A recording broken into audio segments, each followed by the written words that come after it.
Il s'agit bien sûr là d'un docteur de la loi, quelqu'un versé dans les Écritures, qui interroge Jésus. Et quand on interroge Jésus, avec un cœur ouvert, sincère, Jésus répond toujours à la prière de la foi. Un docteur de la loi se leva et dit à Jésus pour l'éprouver, « Maître, que dois-je faire pour hériter la vie éternelle ?» C'est une question sensationnelle. Le Seigneur, par le Saint-Esprit, nous fait comprendre beaucoup de choses pour entrer dans le royaume de Dieu et pour découvrir ce royaume.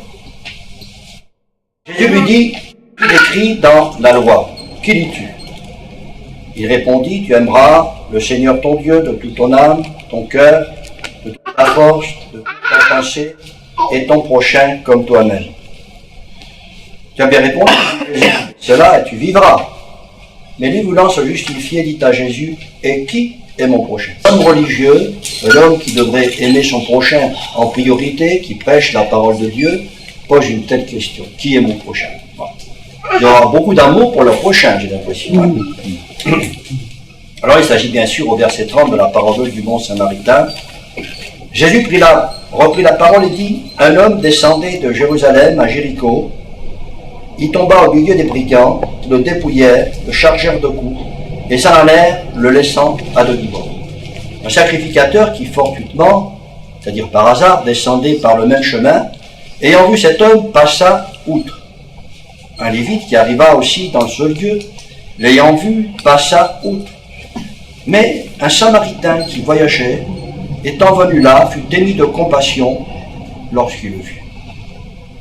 Il s'approcha et banda ses plaies en y versant de l'huile et du vin, puis il le mit de sa propre monture, le conduit à une hôtellerie et prit soin de lui. Le lendemain, il tira 2 deniers, les donna à l'hôte et dit, « Aie soin de lui.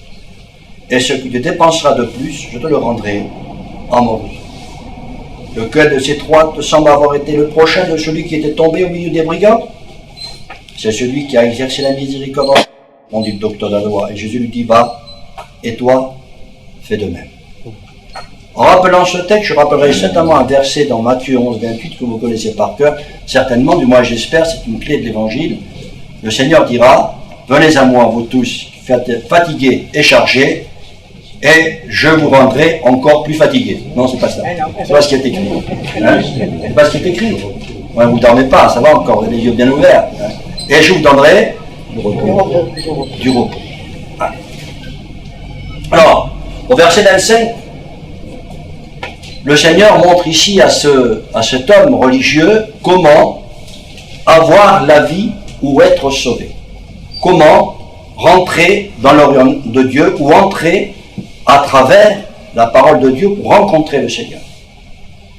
Et là, dans cette façon de demander au Seigneur, il y a 3 façons, je dirais, de demander la même chose. Jésus va répondre au verset 26 en citant l'enseignement de la Bible sur le prochain.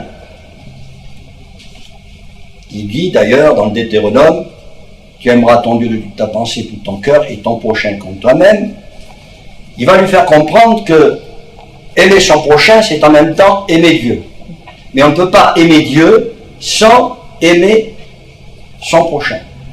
Mais le mot prochain, dans la vie courante, peut s'appliquer bien sûr à des amis, à des frères, aux concitoyens, mais pas à l'étranger ou à l'ennemi que nous pensons être un ennemi. Mais avec Jésus, c'est totalement différent. Jésus renverse ici la question et invite à changer, invite cet homme religieux à changer d'attitude envers le prochain. Vous avez remarqué que dans le monde, quand on est ami avec quelqu'un, on reste ami plus ou moins, quand il n'y a pas trop de disputes, mais ceux qu'on n'aime pas, on ne les aime pas. C'est comme ça dans le monde. Hein? Mais avec Jésus, ce n'est pas pareil. Le Seigneur va renverser la question. Le Seigneur a même dit dans sa parole, tu aimeras bien ton ennemi. Oui, tu aimeras bien ton ennemi. Et il est vrai qu'on ne peut pas aimer Dieu sans aimer le prochain, même si parfois il s'agit de notre ennemi. Alors bien sûr, au verset 25, c'est la question tendancieuse que l'homme religieux va poser au Christ. Et c'est aussi, il a posé cette question pour éprouver le Seigneur, mais Dieu connaît les mobiles avec lesquels nous lui posons des questions, Et c'est aussi pour l'éprouver que Jésus lui répond au verset 26-28. Il lui répond ceci. Tu aimeras ton Seigneur, ton Dieu, de tout ton cœur, de toute ton âme, de toute ta force, de toute ta pensée, et ton prochain comme toi-même. C'est la raison pour laquelle le Seigneur lui a répondu. Pour lui faire sentir que ce qui lui manque, c'est moins de savoir faire les choses, que plutôt de vouloir les faire. Beaucoup de gens connaissent la parole de Dieu. Parmi certains érudits de notre pays et dans le monde entier, des gens lisent la Bible, mais ils ne connaissent pas le Seigneur Jésus. Et même parmi le peuple chrétien, excusez-moi de dire cela, frère, n'est-ce pas? Beaucoup abandonnent la prière de la foi. Là aussi, nous avons un exemple vrai. Un jour, une maman, un exemple authentique, parmi le peuple de Dieu, il n'y a pas longtemps de cela, une maman se mettait à table toujours avec ses enfants et le mari, et puis il demandait toujours à la petite fille de prier. La petite fille qui avait une dizaine d'années, la petite fille a prié le Seigneur, merci pour ce repas, ainsi de suite. Mais un jour, la petite fille, qui avait quand même 10 ans, commençait à bien raisonner, lui disait à sa maman, mais maman, c'est moi qui prie à chaque fois, pourquoi tu ne pries pas? Alors la maman, elle était un petit peu gênée. Elle lui dit, je t'entends jamais prier, je ne te vois jamais lire la Bible, pourquoi? La maman était gênée. Et ça a un peu suscité dans le cœur de la maman quelque chose de merveilleux. Elle s'est mise de toute à relire la Bible, à prier à nouveau. Puis elle a posé la question au papa aussi. Et le papa fait la même chose. Et ce couple a de nouveau reparti. Vous voyez, le Seigneur se sert d'un enfant, pas d'un homme religieux, mais d'un enfant pour parler à notre cœur, parfois. Moi, j'adore les enfants, j'adore les petits, je les vois faire, c'est formidable. Des fois, ils m'énervent un petit peu, alors il faut les enfants, c'est comme ça. Enfin, c'est ça. Alors, le Seigneur va lui faire comprendre que le chemin sans Dieu est un chemin qui descend toujours. Est un chemin qui ne remonte jamais. Sans Dieu, le monde est perdu. Regardez, à lunettes politiques, de ce qui se passe actuellement dans notre propre pays, dans le monde entier, la violence qui grandit, l'immoralité, la perversité, le mensonge, les divorces de plus en plus nombreux, les séparations, on ne sait plus où mettre la tête, les enfants qui ne savent plus reconnaître leurs parents, tout ça c'est ce que Dieu avait annoncé depuis longtemps et nous devons bien le comprendre. Ce sont des signes qui nous montrent bien que le Seigneur avait raison dans sa parole et que sa parole, on ne pourra jamais l'éradiquer parce qu'elle est la vérité. Alors ce soir, je dirais que si nous voulons continuer à monter ce chemin, n'abandonnons jamais la main de Dieu, mais faites comme il a dit au premier commandement, tu aimeras d'abord ton Dieu comme toi-même et ton prochain ensuite. Et quand on aime Dieu, on aime son prochain, et vous savez, quand on aime vraiment son prochain, Dieu nous encourage. On aime son prochain, on le gagne au Seigneur, puis après, il nous donne encore d'autres fruits, ainsi de suite. Et les gens le voient. Les gens le voient. Si vous n'aimez pas votre prochain, qu'est-ce qui va se passer? Les gens le verront aussi. Vous pouvez leur dire, vous savez, tu es perdu, si tu ne viens pas au Seigneur Jésus-Christ, tu es fichu. Mais vous savez, si vous lui dites que ça, si rien ne vient du cœur, il va se moquer de vous. Avec les gens, avec le monde, il faut être sincère parce que le Seigneur met dans le cœur de l'homme la pensée d'éternité. C'est l'Ecclésiaste qui le dit. Il y a la pensée de Dieu qui est dans le cœur de l'homme, et même celui qui se dit athée, n'est-ce pas, quand même se pose des questions quant à l'avenir. Nous irons tous à la rencontre de Dieu, mais les uns pour être gagnés, les autres pour être sauvés, mais les autres aussi pour être perdus. Et c'est ça qui est terrible. Il ne faudra pas que cela arrive au peuple de Dieu. Chers frères, j'aimerais bien, moi, quand je serai vers le Seigneur, vous revoir tous auprès de vous. On fera un repas ensemble, si le Seigneur le permet. C'est dommage que je ne vois pas le frère, il sera là quand même. Je lui fais peur, là, il n'a pas peur. Il sait que ce que je vous dis, ce n'est pas vrai. Je sais qu'il sera là, lui aussi. Voilà. Le chemin des hommes descend toujours. Pourtant, Dieu, à travers l'Ecclésiaste, déclare, je le répète, il a mis dans le cœur de l'homme la pensée de la vie. Mais l'homme prend des chemins détournés. Alors que Jésus dira dans Jean 14,6, je suis le chemin, je suis la vérité et je suis la vie. Il n'y a pas d'autre chemin. Il n'y a pas d'autre chemin. À l'heure actuelle, en Israël, beaucoup de Juifs se tournent vers le Seigneur. Il y a 2 mois de cela, il y a une réunion, je ne sais pas si quelques-uns ont l'internet là, en vie, une réunion à Tel Aviv et il y a eu 500 personnes qui se sont réunies à Tel Aviv, beaucoup de juifs qui ont levé la main pour appartenir au Jésus. Ouais. Cela est en train de nous faire attraper par le peuple d'Israël, tant mieux remarqué dans notre sens. Ce peuple est en train tout doucement, bien sûr il est encore aveugle, mais en train de se réveiller. Il a beaucoup de défauts encore, mais le Seigneur est en train de réveiller son peuple petit à petit. Et les Juifs sont en train de se convertir, les Arabes aussi d'ailleurs. Il n'y a pas que les Juifs, hein. Les Arabes aussi. Et nous, bons chrétiens d'Europe, parfois on sommeille un peu trop, la sieste est un peu trop longue. Vous voyez ? La pensée de Dieu n'intéresse pas certains hommes, et pas étonnant qu'ils tombent sous des brigands. Comme le texte que nous venons de lire. Au lieu de s'appuyer sur la pensée de Dieu, il s'appuie sur celle de l'homme, sur la religion, sur les traditions, sur les préceptes humains, les pensées philosophiques des hommes qui n'ont rien à voir avec l'enseignement de la parole de Dieu. La religion passe, je parle de la religion, passe à côté de nos problèmes, passe à côté de la vérité, comme ces deux hommes, ce lévite et également ce pharisien, ce religieux, le sacrificateur qui est passé outre devant cet homme qui est en train de mourir sous les coups des brigands. Oui. Tôt ou tard, nous devons aller à la rencontre du juge suprême. Et avant qu'il ne soit trop tard, laissons le Seigneur Jésus prendre notre vie en main. Dans le verset 31 et 32, qu'est-ce que dit le Seigneur? Il dira: un sacrificateur qui fortuitement, c'est-à-dire par hasard, descendait par le même chemin, ayant vu cet homme passe à outre. Un lévite qui arriva aussi dans ce lieu, l'ayant vu, passe à outre. Ces hommes qui sont religieux devaient aimer Dieu leur prochain, ont négligé le principal. Aimer, avant tout, celui qui est tombé sous les coups d'adversaires. Et quand nous voyons quelqu'un tomber sous les coups de Satan, il ne s'agit pas de lui montrer du doigt, de dire celui-là il a fauté contre Dieu. De dire Seigneur, je vais prier pour lui afin qu'il en soit délivré. Sur le chemin de la vie, nous souvenons souvent des rencontres hasardeuses, des mauvaises rencontres, comme ce malheureux tombé entre les mains de brigands. On tombe parfois sur des gens qui nous dépouillent. On en ressort souvent meurtri et souvent déçu. Le monde nous déçoit. Mais Jésus ne nous déçoit jamais. Amen. Jésus, le Fils de Dieu, ne nous déçoit jamais. Mais c'est intéressant de savoir que Jésus ne fait exception de personne.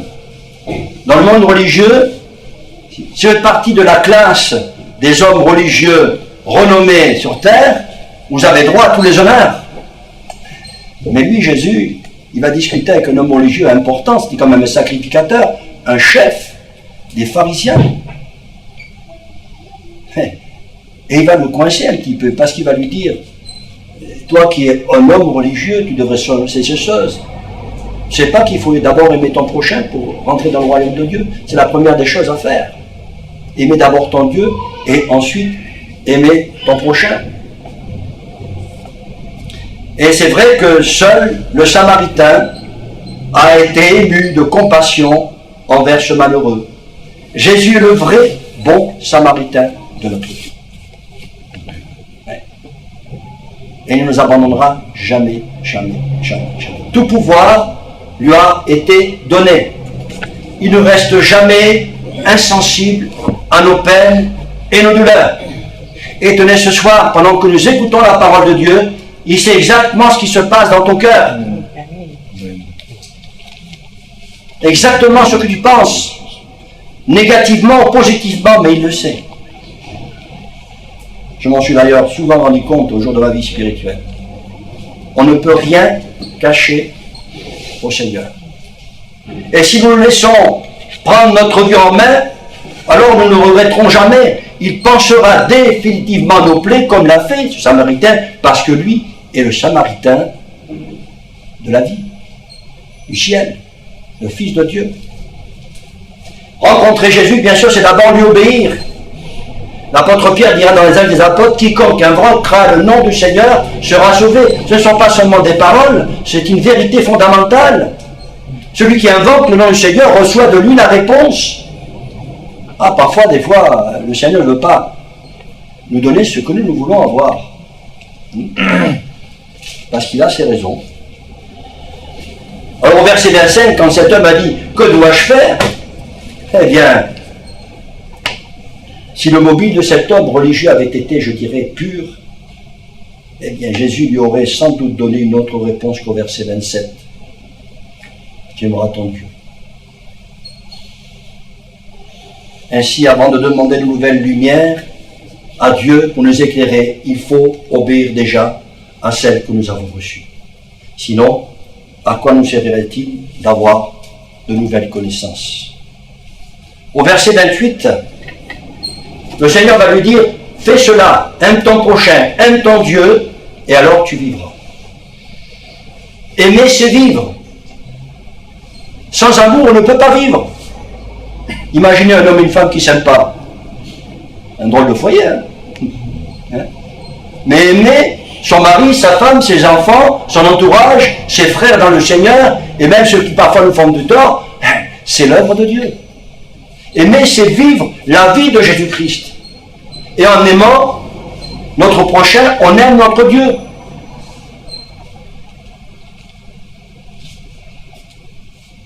Et on donnera à ce moment-là la preuve certaine que nous vivons l'amour de Dieu, l'amour de Jésus-Christ. L'amour de Dieu en nous ne périt jamais. Jamais. C'est ce qui retient les couples chrétiens en fait. Hein? Quand on sait qu'on a la crainte du Seigneur, qu'on aime le Seigneur nous regarde, on fait attention à notre foyer, à notre femme, nos enfants. Oui, pour justement pas faire des choses qui contrarieraient le témoignage.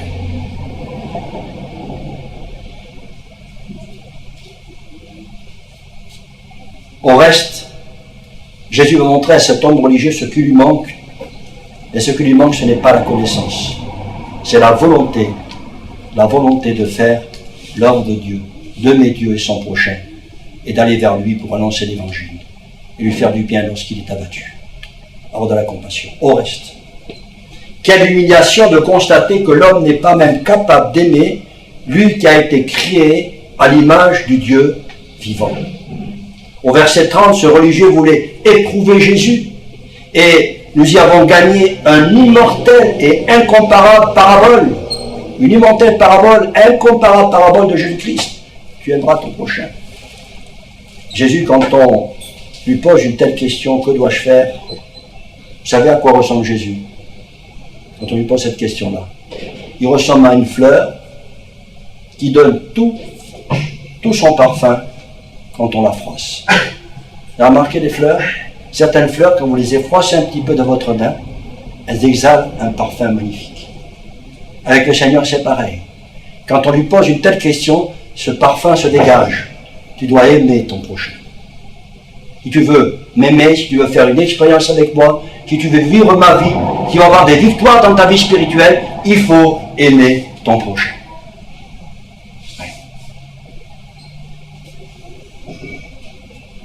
Qui est notre prochain?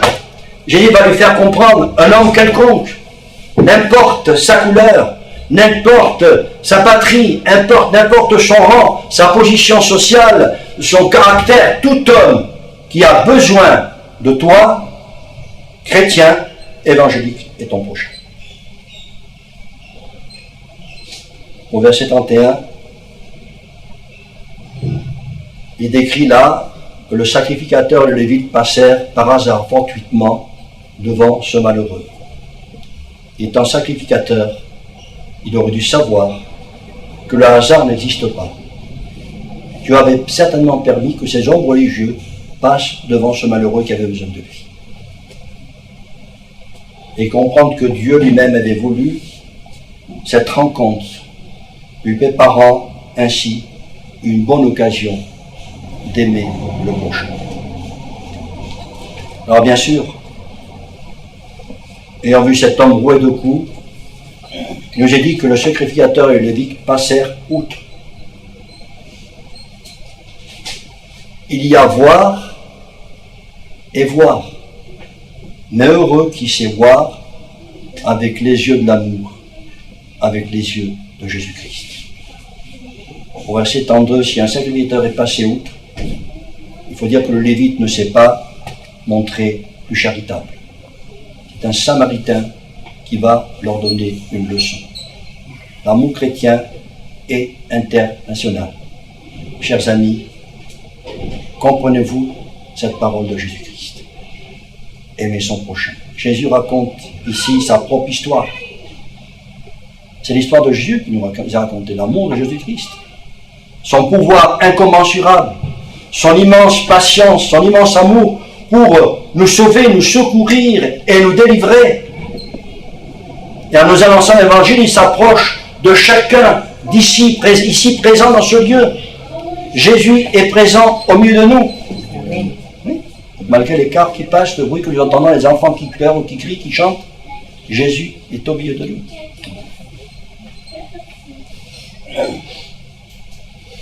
Jésus passe au milieu de nous pour panser nos plaies, nous rendre la vie. Il a été traité en Samaritain. Il a payé de sa personne pour sauver notre âme de la condamnation. Et quand on paye de sa personne, on paie volontiers, eh bien, de sa bourse aussi. L'amour pour le prochain va grandissant en proportion du sacrifice qu'on fait pour lui. Au verset 36, Jésus va les coincer un petit peu à ce Lévite et à ce sacrificateur. Il va leur demander lequel de ces trois personnes citées voudriez-vous rencontrer si vous étiez à votre tour dans la détresse? Sans équivoque, ces hommes ont répondu, bien sûr, le Samaritain.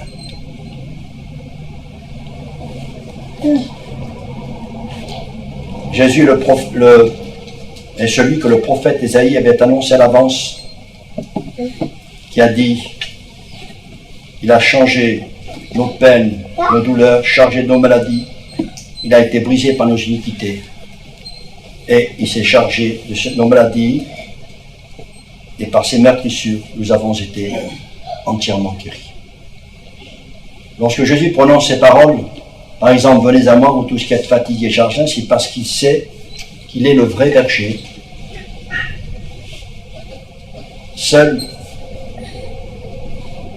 Le seul qui peut véritablement répondre à nos questions lorsque nous sommes dans la détresse.